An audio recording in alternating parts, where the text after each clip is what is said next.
Well, hello and good morning, everyone. Thanks for joining our webinar today, Dealers Restart Your Engines, Psychology-Driven Marketing and More. With business opening back up to the public, automotive dealers are going to see customers come in with a slightly but different mindset than they did before COVID. Here at Intermark Automotive, we're paying close attention to changes in the way people think and behave, and we're using psychology to reshape automotive marketing strategy. On today's webinar, we're going to walk you through a checklist of best practices and vital steps your dealership should be taking right now to drive traffic and maximize message effectiveness in our post-crisis market. Today's webinar speakers that you see here today are Jake McKenzie and Cody Lowry. Jake McKenzie is the CEO of Intermark Group and is considered a national expert on psychology-driven marketing. He has a background in psychology and has helped shape successful brands such as Toyota, Krispy Kreme, Progressive Insurance, and more. He's also an avid reader, outdoors enthusiast, in addition to being a father of 4. Cody Lowry is the president of Intermark's retail division. Prior to joining Intermark, Cody was owner and president of Dynamedia of America, a full-service advertising agency based out of Tampa, Florida. He's a proven leader, brings to the table 25 years of helping companies large and small grow their business. Before we kick things off for today, please make note of a few house rules. First, please mute yourself during the presentation. Second, please share your questions with us in the Zoom QA function at the bottom of your tab. We'll try and answer all questions at the end of the webinar. And last but not least, we'd love to hear from you after the webinar. So please contact us with your questions, your thoughts, if we can help your company in any way during these very, very strange times. And now I'm going to turn it over to Jake and Cody. Good morning. I think we have just about every time zone covered right here. I want to welcome you to the Intermark Automotive webinar, Psychology, Marketing, and a Reopening Economy. I think most of you would have to agree that in the last 10 weeks, we have probably gone through one of the more tumultuous times in our lives, and when you consider what's happening across our country right now, pretty crazy times. Almost every marketing segment has been affected, and obviously the automotive segment has. Consumers are definitely changing their buying habits, and that's why I think it's so important that you're tuning in today. In the last part of March and all of April, the industry, we've taken it on the chin. Sales versus 2019 are down 35% to 50%. The good news is that the industry is recovering. If you look at late May sales, we're closing in on normal, I would say normal new car volume, maybe at 80%. And if you look at if you put used cars in the equation, we actually have some dealers that had better Mays this year than they did last year. Now, much of that surge may be due in part to a pent-up demand, but we caution you. We have to be smarter, we have to be better at our game, because this spike that we're seeing almost surely will decline in July and August when imports, as well as domestic inventory on the ground is unlikely to satisfy the demand. So a big part of our time and effort will shift to our certified pre-owned vehicles. What's interesting is that the industry saw a precipitous shift from brick and mortar to what I call brick and a whole lot more clicks, with automotive digital search traffic rebounding to 2019 levels. Today, consumers are in the driver's seat, and guess what? There's no turning back. Consumers are able to choose much of the process of what they do online. They want a test drive, they want financing, they want trade-in appraisals, and home delivery. And guess what? Dealers are becoming a whole lot better at their online digital process. And for that reason, we believe that there might even be a paradigm shift going on here as it relates to in-home delivery. I mean, in 20 years from now, or 80% of the vehicles going to be delivered from home. I may not be here, but we'll see, right? But now more than ever, it's important for dealers to be on the top of their game. And that's why we believe that understanding our customers, understanding the automotive consumer is critically important, and no better man than Jake to give you that information. But before I turn it over to Jake, who will speak on the psychology of advertising in a pre-opening economy, I will tell you that the Intermark Group is a full-service agency. We're located in Birmingham, Alabama, and Tampa, Florida. We've been at this game for many years, since 1977. We're totally ensconced in the automotive retail space in tier 2 and tier 3, representing almost every brand in the marketplace. And so, without further ado, I'm going to turn it over to our CEO, Jake McKenzie. Thanks, Cody. That was great. Very quickly tell you a little bit about Intermark Automotive. If you're on the call, you're likely familiar. The thing that makes Intermark Automotive differently is we try to have a deeper understanding of the consumer. And so we apply the behavioral sciences like psychology to really help you understand what consumers are thinking, feeling, and specifically how they process information to make sure that we get the most out of our marketing. We're going to talk a little bit more about that today. The second thing that Intermark Automotive does differently is customized solutions. That's always been really important, but as we're going to see, there are huge variances across the country right now, not only in terms of operational things like reopening, but how people are feeling, and not only in terms of the pandemic, but the riots and everything else. And then lastly, we are staffed entirely with automotive experts. So the average tenure at Intermark is over 10 years of automotive experience, which means that if you're choosing to work with Intermark, you know that we are staffed with people that know what they're doing, and they can help you out during periods of transition like we're going through now.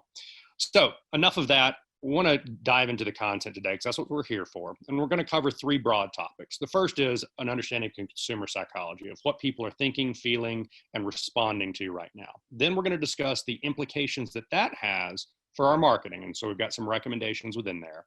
And then lastly, we want to spend some time talking about the implications for our creative strategy, the content of our ads. So let's start out with what's going on in consumer psychology. And suffice it to say, Cody, things have never been like this before, and they may never be that way again. I agree. As we entered into this whole period of quarantine, we talked about the psychology of fear. You know, people were just afraid. And what happens when we go into a state of fear, as you likely know from your early psychology classes, is that we've got a little organ in the brain called the amygdala. It's small, like the size of a walnut, and it sits right above the hippocampus. And when we get scared— Jake, do I have an amygdala? I hope you've got an amygdala, because you always seem to be— Never heard that term before. Well, it puts us in a state of heightened alertness, like cranks us up. And you probably remember it when the teachers talked about the fight or flight response. And of course, early on, we all went into flight. We retreated to our homes. We quit seeing everybody. When we did go out, we wore shields and masks and truly kind of quarantined ourselves. Now, the thing about this response is that it doesn't last very long, because we are not hardwired to be in a state of fear very long. And as we transition to different sort of emotions as it evolves. Now, it has already started to evolve from a flight response into a fight response. So all the stress that we've been under, people are feeling literal anger. Now, the tough thing about this is you can't really be angry at a virus. We can't see it, we can't touch it, so it does us no good. So the brain looks for other things to express our frustration at, and we're seeing they're finding lots of things to be frustrated about. Everything from being upset at retailers, from how they reopen, to places asking you to wear masks. And of course, now we're seeing it spill over into anger at politicians and governments. And even the riots we're seeing today. Now, clearly that's not generated because of the pandemic, but the stress from the pandemic, I would say, is exacerbating some of those tensions and how people are feeling. And it really highlights that we're all under a great deal of stress and anxiety. And it's probably been with you so long, you might not even think about it as stress anymore. And it makes us more reactionary in terms of the decisions that we make. And very specifically, we become less logical and more emotional. Now, that has major implications for how we talk to consumers and how they process our information, like the content of our ads. And that's really important for understanding how we're going to move forward. And it also means we're more susceptible to fear-based information. You've likely seen this online. If you've been on Facebook, there are a lot of conspiracy theories rolling around. People are forwarding along, and we're all just in a heightened state of worry. And we're also wanting to seek out more social connection. And as you're likely aware that we're on a webinar today instead of in a live session somewhere, we can't have real social connection. We can't go see our friends and family. At least we haven't been able to. And as a result, we're spending a lot more time on social media to kind of compensate for that. And so you're going to see later on when we talk about media, social media is an unbelievably powerful place to connect with some of those audiences because of not only the psychology, but the time we're spending in social media these days. And the other major takeaway here is when we're in a period of stress like we have been, people are really open to behavioral change. Now, every time we've been in a period of major stress as a society, people have been willing to change their brand relationships. Historically, it's about 7 to 8 out of 10 people were willing to try new brands after a period of stress. And we're seeing this peak now that over 9 out of 10 people are saying, I'm willing to try a new brand. And sometimes that manifests itself like, oh, I couldn't get the brand of milk I wanted when I got my grocery delivery, and so I'll take whatever you got. But it also means that we're willing to try major new things like the make and model of auto that we may be driving, the dealership that we've always done business with. And that has implications for our business strategy. Now, specifically, there's an emotion that we're all feeling that we have trouble verbalizing. Psychologists call it ambiguity loss. And what that means is that we're struggling with our way of life and the loss of that. Now, it was originally coined to describe the feeling when you lose somebody close to you, kind of that feeling of grief. And all of a sudden, the life as you knew it is turned on its head. And you don't know what life's going to be like after that. And you kind of go through this period of mourning. And we're all feeling that way as our way of life has been turned on its head. You know, no longer is work the same, no longer is shopping the same, seeing our friends, our kids aren't in school, and everything we know about life fundamentally is different. And so think about this in terms of kind of a grieving period. So we're super stressed, we're going through a period almost of loss, and we're dealing with all that. And it has fundamental changes on how we process information. So if you've seen our materials before, you know that there's not one decision-making system in the brain, there's actually 2. The one on the right is the one you're likely very familiar with. It's the rational decision-making system. Psychologists call it system 2.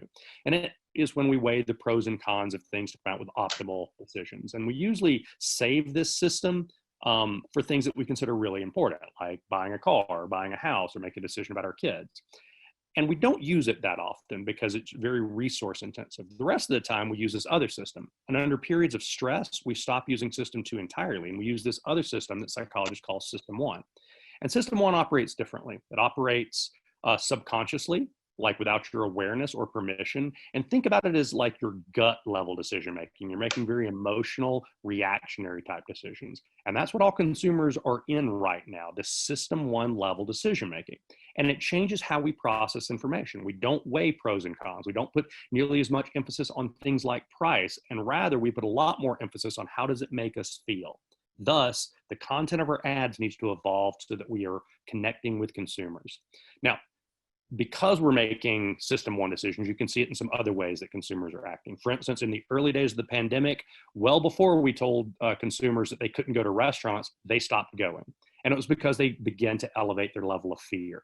Now, the flip side of that has been true as well. As we've reopened the economy, consumers were slow to respond. Georgia reopened their economy, and only about 10% of the population re-entered and kind of left their homes. And everybody else said, hey, nope, stay in here.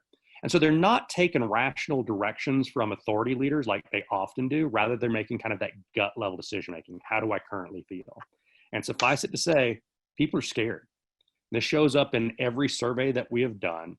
Now, early days, just a week and a half ago, we were seeing these scores in the 80+% range of people saying, hey, I'm not likely to try any of these. And so the scores are dropping. People are feeling a little bit better, at least in terms of the pandemic. Now, we have yet to get new survey data to see how people are feeling in kind of the protests and riots that are going on. And so we might expect to see more hesitancy in re-entering. But we need to remember that people are fundamentally nervous. And that has implications for the types of communications that they want to hear from us. So how does this affect us in terms of business strategy? Well, let's start with auto sales forecast. Now, as Cody mentioned, there are a lot of folks having really good months right now, particularly in May and particularly here in the Deep South. But we know that that's not going to sustain. All the forecasts for the remainder of the year and for 2021 have dropped from where they were just 90 days ago. When we take a look at new active shoppers, Now, these are people that have started the shopping process online. So they've gone to like an OEM site or an auto-endemic site to begin the shopping process, and they're starting brand new. When we look back, we can see some abnormal spikes in January, February, and that was great. But as those people usually take about 60 days to actually show up at a dealership, well, we hit March. And guess what happened in March? Nobody can buy a car. We're going into quarantine, et cetera. And then it kind of plateaus after that point. And now that we've started re-entering, we're seeing a spike in sales. And that can be attributed in large part to kind of that pent-up demand from early parts of the year. And when we look at that same metric over the course of the year, when we overlay year-over-year data, you can see that we've dropped off, yet we're plateauing. But, you know, we're hearing from some of our dealers that we're having great months. Now, as we overlay geography onto this data, we can see where it's occurring. And particularly here in the Deep South, we're seeing some bigger sales numbers, or people are feeling better and are starting the shopping process. And that's great. Yeah, and as I mentioned, Jake, you know, our dealers that did do better in 2019, they really had their act together in a lot of areas, not the least of which is you know, the whole digital process, but they really focused on used cars and made it happen. Yeah, and you know, this is really highlights another thing that Cody loves to talk about, is that there is not one size that fits all. Different emotions and different reactions are happening all over the country. Here in the Deep South, attitudes have shifted slightly. We're more eager to re-enter and get out shopping again, kind of reopen the economy. Whereas in the New England area, people are more hesitant to re-enter. And some of the laws are a little bit tighter. Same thing in Seattle and San Francisco and some other markets. Thus, if you're trying a messaging strategy, it's got to be tailored for the market that you're in, right, Cody? Yeah, absolutely. And we encourage our dealers to do that on a monthly basis. All right, so how do we take this and turn it into recommendations for where things are going? Let's start with some things that consumers are feeling. Well, we know that we're all going through a tough time, that we're all under a lot of stress, and it's giving us new perspectives on things. And one of the major implications is that we're willing to change. We're willing to change those long-standing relationships. So the dealers that we have always bought our cars from, we're willing to reconsider. The brands that we have always driven, we're willing to reconsider. So that Ford driver that's been driving a Ford truck for the last 10 years, if he's entering the market for the first time, he may be willing to look at a Honda or a Toyota or even a Chevy. Because of the stress that we're all under. Now, that sort of change is abnormal. We normally do not change those long-standing relationships. So it has implications for our strategies moving forward. It means that, number one, we've got to protect our existing markets. Now, a lot of our dealers don't spend a lot of energy talking to their existing customers, sending out emails, letting them know what's going on, reassuring them. We've got to spend more time doing that because our consumers are willing to change. Now, the flip side of that is true as well. Our competitors' loyal customers are now all of a sudden open and fertile ground for us to conquest against. And so that needs to be a core part of our ongoing marketing strategy. So how do we take this and put it? I tell you, Jake, if I could just interrupt you, you know, one of the things that we preach and teach on a monthly basis to new dealers or the dealers that we already have on board is that you absolutely have to protect your owner base. It always surprises me when I go into a dealership and, you know, I'll ask the question, you know, when's the last time we, you know, targeted our owners? And they'll look at me, well, we sent them an email, we do this. Let me tell you something. These buyers and your owners are very fickle, and then if somebody puts an offer in front of them, they're likely to go, and other dealers are targeting your dealership. So it's absolutely imperative that, you know, you have a game plan at your dealership that focuses in on your owner base. That's absolutely right.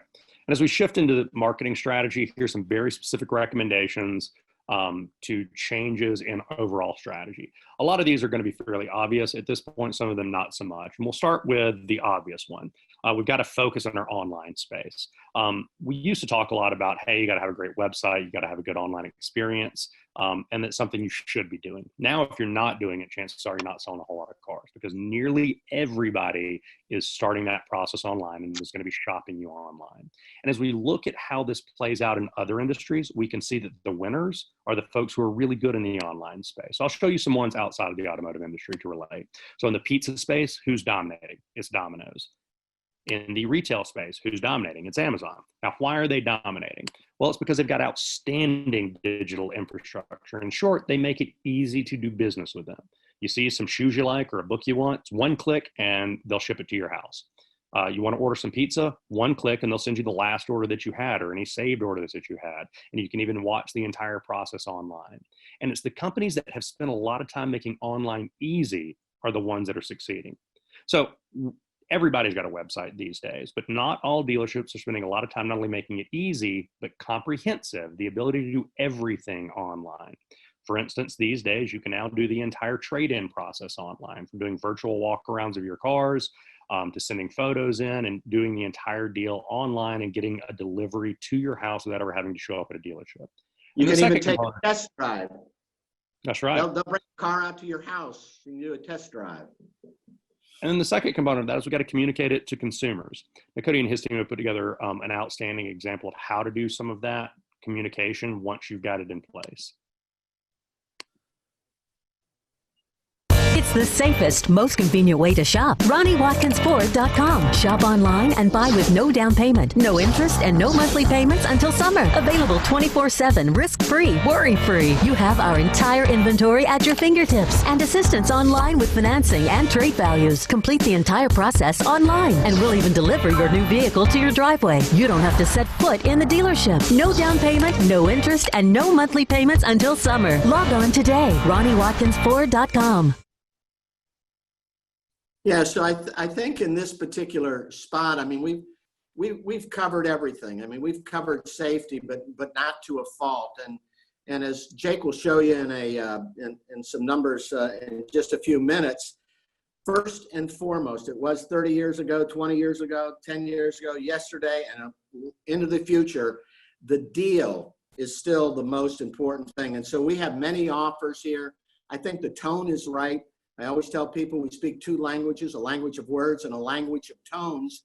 And the consumer isn't interested in listening to screaming and hollering and ranting and raving. But if you have the right tone that'll get their attention with the right offers, I think you're on the right track. And I think we did that with Ronnie Watkins. Yeah. So communicating that it's easy to do online is huge, and that kind of reduces that digital friction. But there's also a different sort of friction that we've got to pay attention to, and that's that psychological friction. Now, remember, people are scared. Now, I know it's easy to say, hey, we're all returning to normal because you're seeing a lot more cars on the road. We're seeing a lot more foot traffic in dealerships. But attitudinally, people are still a little worried. They're worried about coming into the dealership, and they're shopping us online. So a big component of that is letting them know that we're open and that it's safe to do business with us. So we've got to communicate some level of safety. And you notice in that last spot, there was a passing mention to it. Deep South, a lot of reopening, low concern about the COVID crisis in other areas. It is increased. And so this doesn't have to be complex. The headline here is that we've got to let people know that we have taken it into consideration, not that you've got to go into great detail about exactly what you have done, just that you have a plan. So you can use simple iconography on your website, in your mobile apps, and at least a mention in our ads. Now, putting it in ads is going to vary wildly depending on where in the country we are and what level of perception people have around what's going on. So we've got a couple of different versions to show you how that can happen. Everything from mentioning it up front to spending a little bit more time on it. Matthews Hargrave Chevrolet cares, and we'll go the distance for you with an experience that's safe and easy. We'll go the distance to deliver the biggest savings, top trade values, and 0% financing for 84 months on select models. Or add distance till your first payment with no payments due for 6 months. New Trax, only $99 a month. New Equinox, $129 a month. Visit, call, or shop online with home delivery available. We'll go the distance for you. Matthews Hargrave Chevrolet. Yeah, so again, I mean, we've pretty much got it all, and we've got, very, very aggressive offers in there.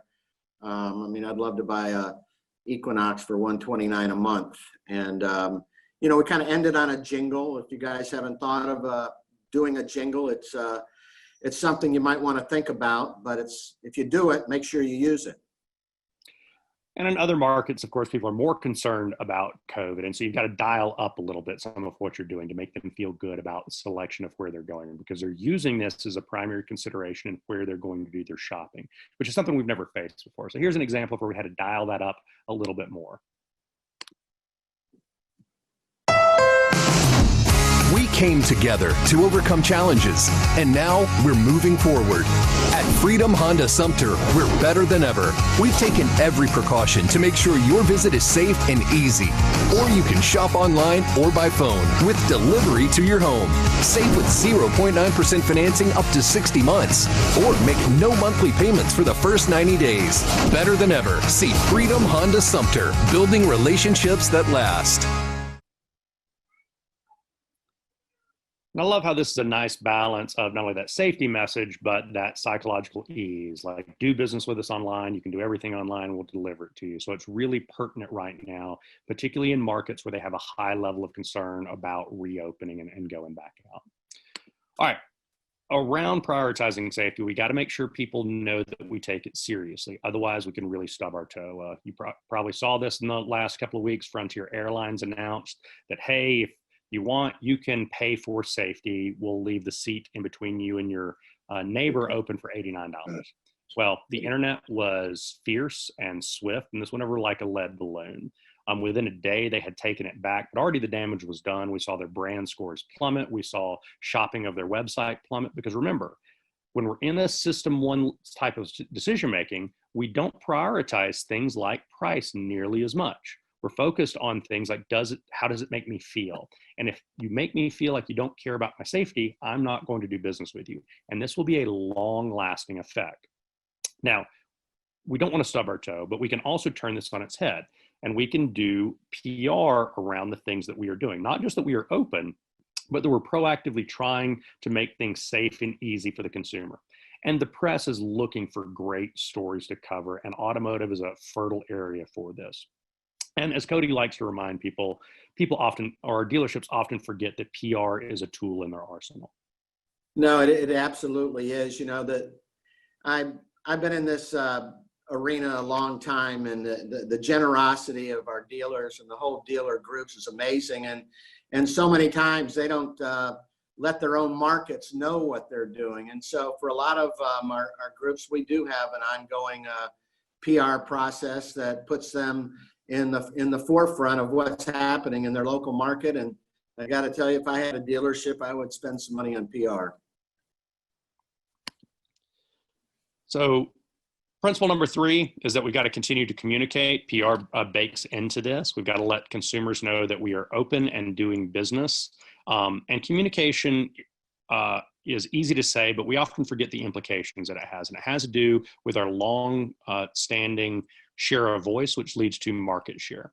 So step 1, we know that people have cut spending, and in some cases cut spending dramatically. And we're projecting that people are going to still trim spending in Q3 and even into Q4. Now, some of that makes sense because we're going to have fewer sales. Some of it makes less sense in terms of the effect that it has. Now, the effect that we're going to talk about is share of voice. And we know that long-term, people that cut their budgets entirely during recessionary periods take 5 years on average to recover their sales. And the companies that do not go dark, that either maintain spending or only have a mild cut, it is less than a third of that time period to get back to where their sales were. Now, why this occurs is fairly simple and straightforward. One of the most long-standing pieces of data that we have around growing market share is share of voice. Now, share of voice traditionally has been how much are you spending versus your competition. And that used to make sense. Now, share of voice is about all of your communications, how much your public relations is getting traction, how much your Facebook and online experience is able to get in front of people. It's the totality of all of your communications. And so, yeah, I would just add this, if I could just interrupt you just a minute. By the way, he doesn't usually let me interrupt him, so I'm taking advantage of the situation. But no, you know, when share of voice is traditionally something we use with traditional media, right? But it's just as important that you really analyze what you're spending with your digital budget, because the same holds true. If you take dealer A versus dealer B, and all things being equal, including inventory processes and those kind of things, and you're spending a whole lot less, chances are you don't win. So pay attention to you know, what the competition is doing. Make sure that you're spending you know, the right amount of money in the digital space. Go ahead, So Jake. what happens when our competitors stop spending or pull their spending back, all of a sudden our spending matters a whole lot more. It matters both in the near term, when we know there is a positive effect on cash flow in the near term. It will drive near-term sales, but it has a particularly long-term effect, and it's and it's because it drives market share growth, and that ought to be a core part of what we're trying to do, because we want to have long-term growth. It's about growing market share. The way to grow market share is to dominate our share of voice. Now, how this functions is fairly straightforward. In a typical market, there will be a couple of big spenders and a handful of mid to small spenders. Now, when we enter into a major recessionary period, history tells us that the big spenders will pull back a little bit and the small spenders often go dark. But if there is one mid-level spender in this hypothetical example that doesn't go dark, just maintains the level of spend, when we redo the math on share of voice, what happens is that same level of spend effectively doubles their share of voice. Now, this is merely just adjusting the numbers. This doesn't take into account the huge value of media today, because as we're going to talk about in a minute, you can get almost 100% more value in broadcast media than we could have 90 days ago. But doubling your share of voice statistically will double your market share over a relatively short period of time. And that market share growth is stable. It will stick with us for many years. And that's why we see such major shifts come out of periods like this. So the lesson here, of course, is don't trim your spend. Focus on market share, focus on share of voice, and that's how you grow it. Take advantage of the fact that everybody else is pulling back and trying to go dark. Now's the time to grow. And that leads us to our other area about what media effects there are. It starts with this concept of, hey, we're consuming a whole lot more media. You know, we talked about it early. Social media we're spending a whole lot more time on, and we're spending a lot more time watching video, including news these days. We saw a big spike early in the pandemic, and we're seeing a huge spike now, and so it becomes a very fertile ground to hit people. But coupled with that, people have stopped spending. They've cut way back. So if you're a broadcast station, you're in this double whammy. You've got lots of inventory and very few people to spend it or willing to pay and you know, for Jake, it. we're really taking advantage of that right now, and I'm assuming a lot of people on this call are as well. I mean, the deals we're getting are crazy. You know, we negotiate, you know, low rates, and then they give us a spot for a spot. I mean, that's double, and you know, the nice thing about it is that we know their audience is larger. You know, their audience right now is at 68-70% greater than it was back in March. So there are deals to be had. Those of you that are kind of teeter-tottering about whether you should get into television or radio or more traditional media, I would just say this to you. It's not a 1-month deal.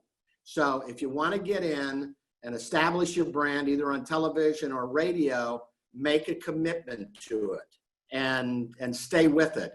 So, you know, you don't get in the, you know, that same rut that so many did. Well, you know, we ran it for 4 weeks and it didn't work. Well, you know what? You got to stick with it. When you look at the real big players in our markets, the ones that tend to dominate, good times, bad times, slow times, they're in the market, and they're in the market to win. And guess what? Most times they do. And there have been a lot of other changes to our media as well. It's not just broadcast that we can get a lot more value in. Other mediums have changed, such as outdoor. And outdoor is way under delivering where you likely negotiated the rates. Now, I know you may be thinking, hey, Jake, there are a lot more people back on the roads. Things are normal now. I don't have to worry about it. But you got to remember, almost a third of the population, even in the reopening states, has yet to go back to work.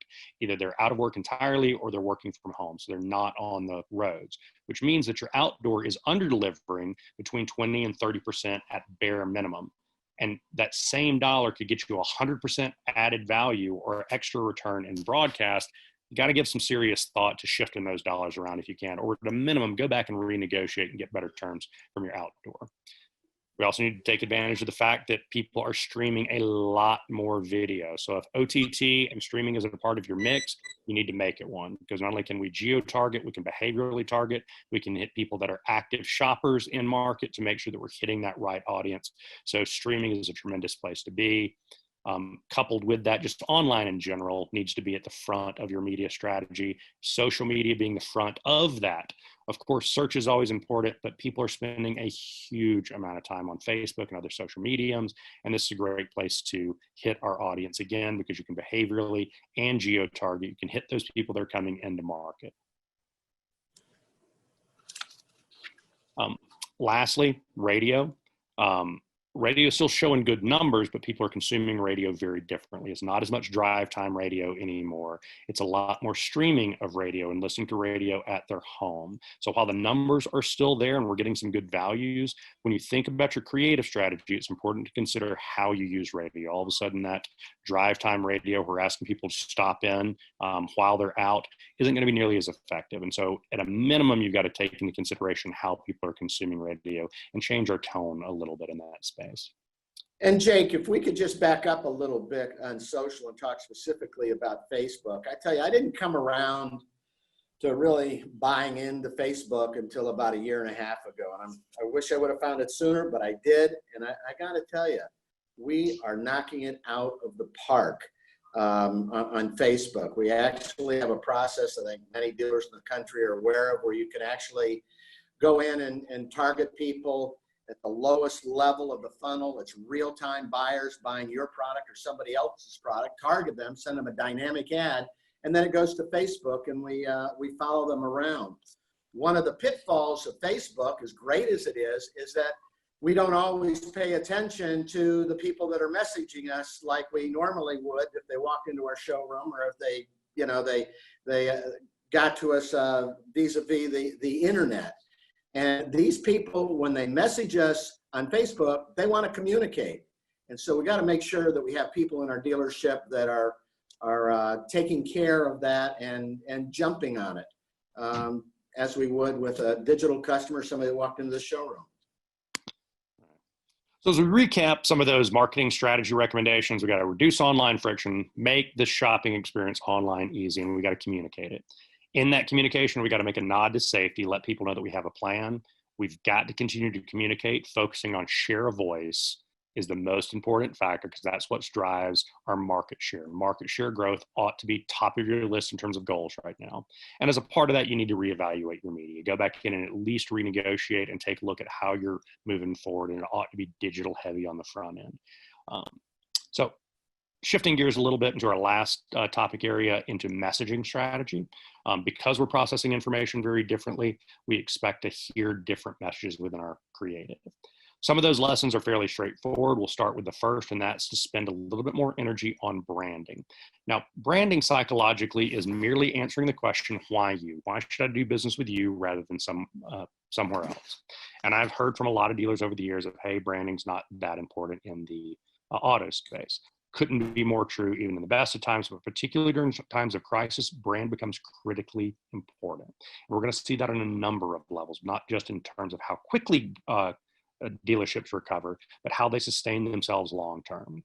So let's take a look at what branding means conceptually. Well, one, it means, what's your point of difference? Now, if you've been in this space very long, you know that just about everybody is saying some variation of, hey, we're the home of low prices, we've got the lowest prices, etc. Now, when everybody is saying the same thing, the brain takes that information and it completely discards it. It goes, that can't be true because I'm hearing it from everybody. We've got to come up with something that is differentiated, something that no one else, at least within your market, is saying.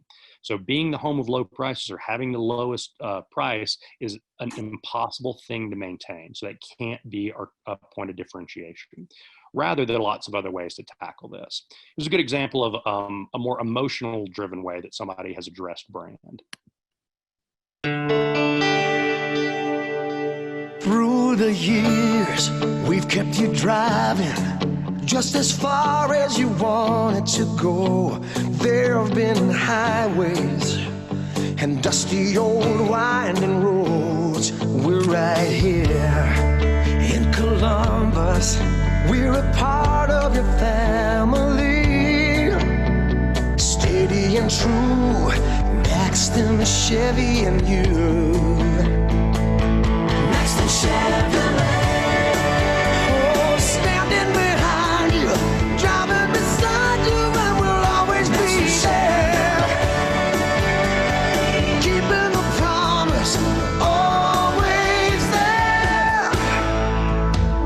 the name you know, we're the name you trust. And we proudly sell 1 out of every 4 new Chevys in Columbus. We are Maxton Chevrolet. Now, it's important to remember, when we're using System 1, it's not about rational drivers, it's about how you make people feel, how they respond emotionally. And so using brands that focus on that concept is particularly powerful. And this can take a lot of different flavors within the automotive space. We've seen this done very successfully at a lot of different styles of points of differentiation. Focusing on how people feel emotionally is ultimately what it's all about. Why does it matter? Well, it's going to matter in the near term, because if we're just focused on selling new vehicles and we're just solely focused on the deal, we're going to run out of steam. We stopped manufacturing cars for a couple of months there. And so you can see it in your forecast. The pipeline is beginning to dry up, particularly if you're moving a lot of new metal right now. You're going to get to a period where you have to shift a lot of our focus to pre-owned. And when we shift to pre-owned, brand matters more than ever, because all of a sudden our competition set aren't just the other, say, Honda dealers in town. It's everybody that sells pre-owned, including some of those places that we've never considered our competition before. And that's where brand really matters, the answer to why you. And we know longer term that when we look at other recessionary periods, the folks with the strong brand, they recover 9 times faster than people that have little to no brand awareness at all. Brand matters. It affects how our consumers move. Jake, if I could just say something. The first dealer up there, can you go back to that slide, the other slide? Click back.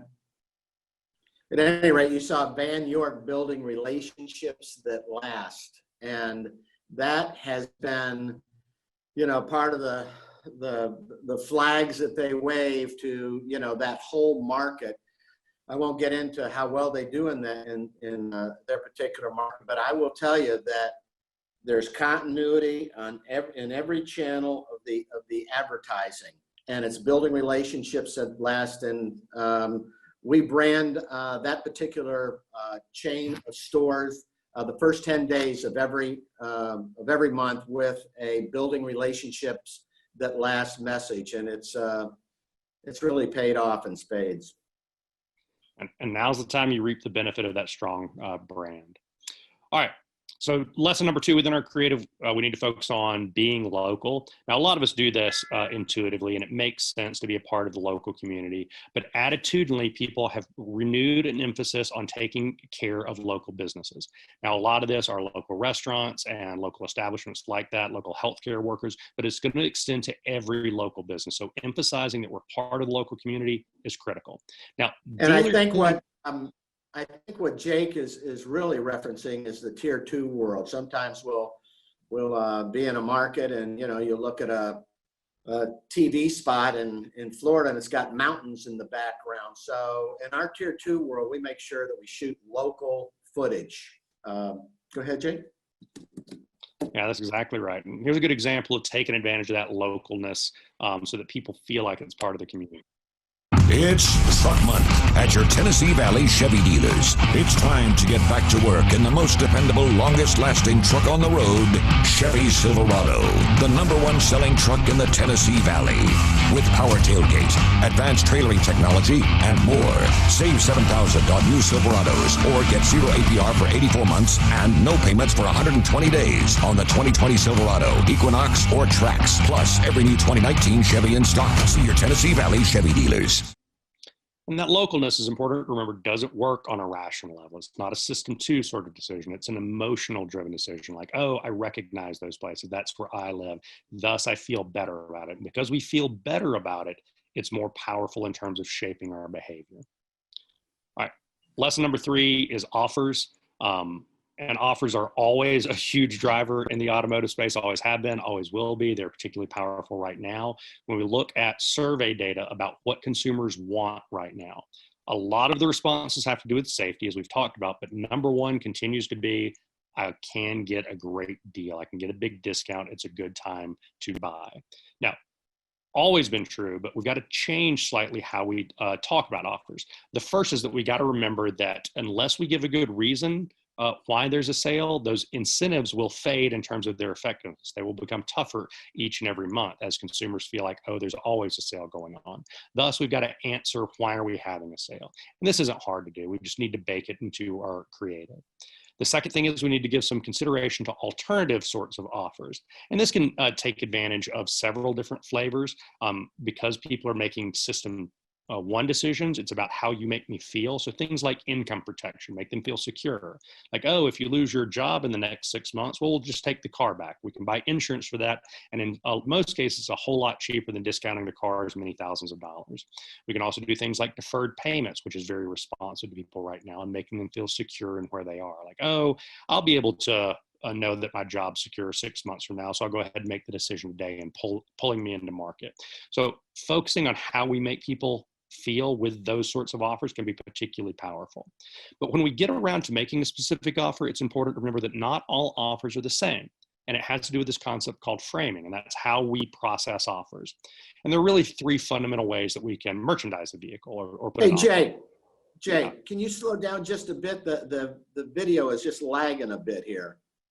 Certainly. Okay, there you go. So the first way that we can merchandise a vehicle is by putting a specific price on it. So, hey, this car for sale at $24,444. And we think that's great because it is alliterative and maybe is memorable. Well, the tough thing is that consumers don't have a concept for, is this a good deal? Because they're only in market for cars at best once every few years, and a lot of people are only in market once every 6 to 7 years. So don't really know if $24,444 is a good deal on a new vehicle.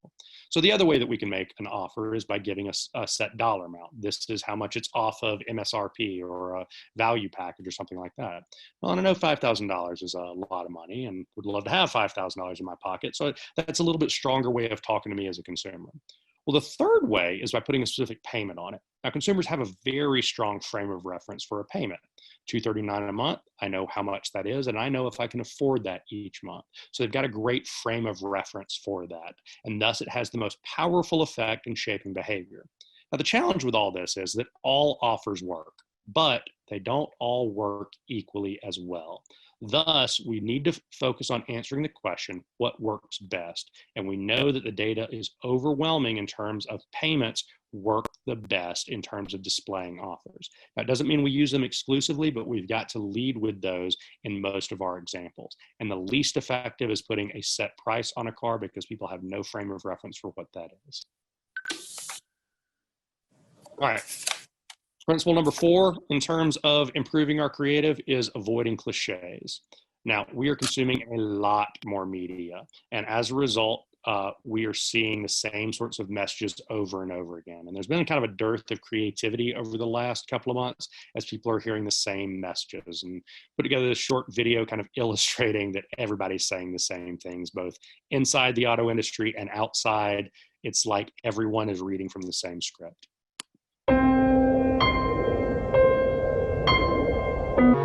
Buick and GMC are here to help. Con Edison is here to help. Here to help. Our teams are here. We are here. We're here. We're here. Here for you. Here for you. We're here for you. We're here for you. We are here for you. We're here for you. We are here for you. We'll be here for you. Runnings is here for you. We're still here for you. We're with you. We're part of your community. So you can trust us. You can count on us. And we'll get through this. Together. Together. Together. Together. Together. Together. Together. Together. Together. Together.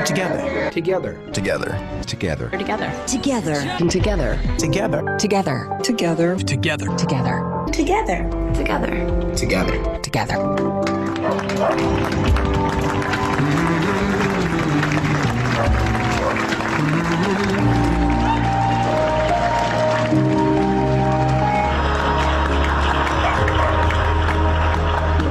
MasterCard.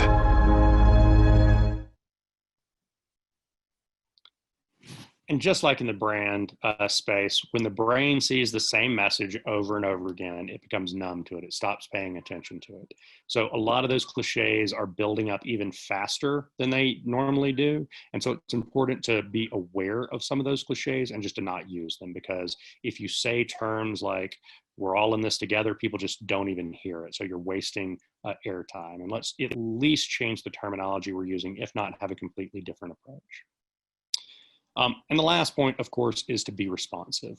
Things are changing very rapidly. From the time we started putting this webinar together a few weeks ago, the world has undergone another period of rapid changes requiring us to be nimble.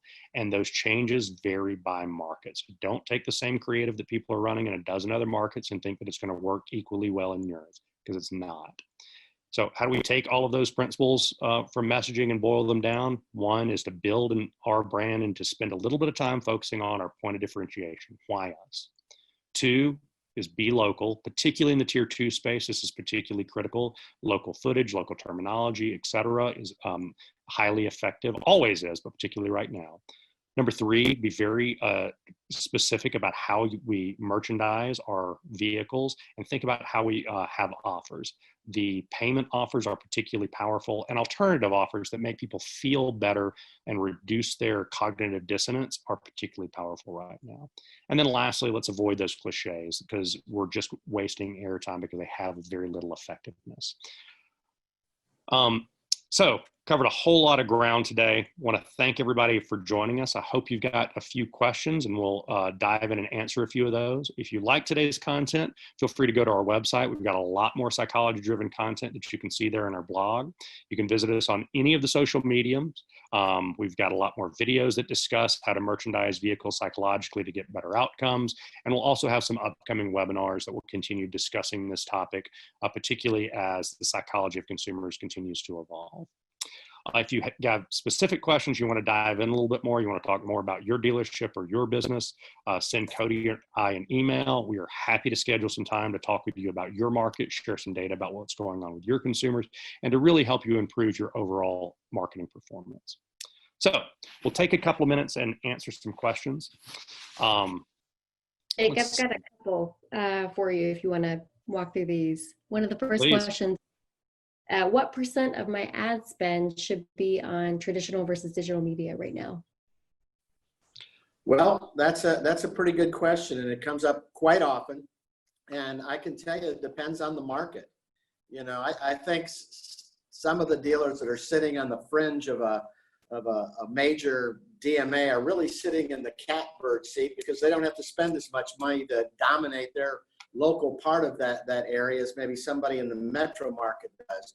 But it just depends, dealer, where the dealer is. And then what we already talked about is, you know, what's our competition spending? If they're aggressive and we're not, well, we're probably not going to dominate our market. So every market's different. I can tell you that, you know, I've seen the digital spend over the years just get bigger and bigger. And I can remember it was 20% of the spend. I thought, where the heck is this going? And then it got to 30, 40, 50. Now it's not unusual for us to go in and see 65, 75% of the spend, 75% or even higher. That's right. I think as we take a look at what our successful dealers are doing, it is in that 50-50 range, and it can be anywhere as low as 30% and as high as 75%. So if you're not giving heavy focus on that digital space, then you're doing it wrong. And it's because everybody's starting this process online these days. Let's see. Next question is, so how often should you reevaluate your third-party digital vendors, providers? I'll take that, Jake, if you'd like. Please. So that's a great question, and I think it's important that you pay attention to your third-party digital partners. And let's face it, everybody's got the latest and greatest, and they come in and, you know, you got some manager signs up for this, and all of a sudden you see it on a budget. You go, "What's this? Is it working?" So to answer the question, I would say that it makes sense at least every quarter, if not, maybe be more diligent than that. I think if it was my store, I'd be looking at them every month, every 2 months. But probably to keep everybody sane and give them an opportunity to perform, probably, you know, every quarter. Yeah, and I think it's really important that you're doing it today, because things have changed dramatically, both in terms of the cost and performance. You know, we talked about it in media, you know, broadcast media, all of a sudden we're getting 100% over performance versus a few months ago, and other mediums are falling off in terms of their traffic or their performance or their cost per eyeball. And so you've got to reevaluate all those things today. Another question will be, so how are kind of like the automotive disruptors, companies like Carvana, Tesla, how is that changing the market right now during COVID? Are we seeing any movement, changes there? Oh, big changes. In fact, aren't all of our stores now becoming Carvana? You know, Carvana, when they first hit the market, you know, we'll deliver to your home, and what's that about it? And we tried, I'll be frank with you, you know, we tried concierge service with our dealers, serving it up 2 or 3 years ago, and it just never caught on. I think 5% of dealers prior to this period were actually doing in-home service. So, yeah, I mean, Carvana has turned, you know, the whole idea of delivering at home, you know, just part of you know, what's normal. So that's right. And I think the online shopping experience and home delivery, at least as an offering, is going to become a norm with everybody. If you're not doing that, you're going to need to quickly to be competitive. And it ceases to be differentiating for a company like Carvana that doesn't have the brick and mortar and the service and a lot of the support that our dealers are going to have. So we expect dealers to continue to be strong coming out of this period as they have pivoted. It's important they just continue to pivot and change that level of communication. Well, guys, this has been great. We are bumping up against our time frame. If you have additional questions, feel free to send Cody or I an email. I want to thank you for joining today. I've had a lot of fun, and we hope to see you at the next webinar in a few weeks. We'll talk to you soon. Thanks, everybody. Thank you.